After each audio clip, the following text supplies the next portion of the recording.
3.4 billion riders on New York City subways and buses a year. This amazing number equals 1/3 of all mass transit trips in the United States.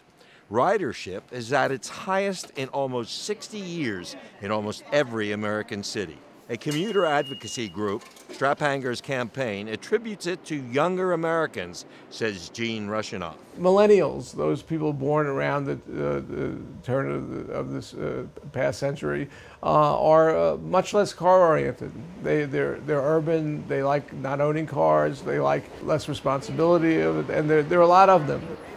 In addition to millennials, many people believe public transit is economical and eco-friendly. In 2012, across America, people took 10.7 billion trips. Of course, when we talk about insurance rates going up, the price of automobiles going up, then people are finally waking up and realizing, wait a minute, here's this huge asset that's been underutilized. Why not take advantage of this particular opportunity? It certainly makes more sense to get people out of automobiles into subways and into commuter and passenger railroads.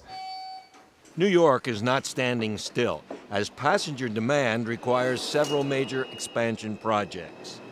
A new $4.5 billion subway line on New York's 2nd Avenue, which was recently excavated underneath businesses and apartment houses, will take an overload of passengers off of other subway lines. Its first phase completion is scheduled in 2016. People who work in New York's financial district will soon be using a new transit subway transfer center. Almost all lines converge in Lower Manhattan, and this new center will give riders an easier way to get around the city and into New Jersey. And probably the most controversial and costly project is a $7 billion tunnel connection from Long Island into Manhattan's Grand Central Terminal. Trains from there will have access to New York's Midtown Business District. Andrew Albert, a board member of the Metropolitan Transit Authority, says there are many other reasons the public is riding in increasing numbers. The system has gotten a lot more dependable. We have new cars, we have countdown clocks to tell you when the next trains are coming. We have expanded facilities in places. New York's 24-hour, 7-day-a-week transit system costs $1.5 billion a year to maintain. It is one of the world's oldest, with its first subway line having opened in 1904.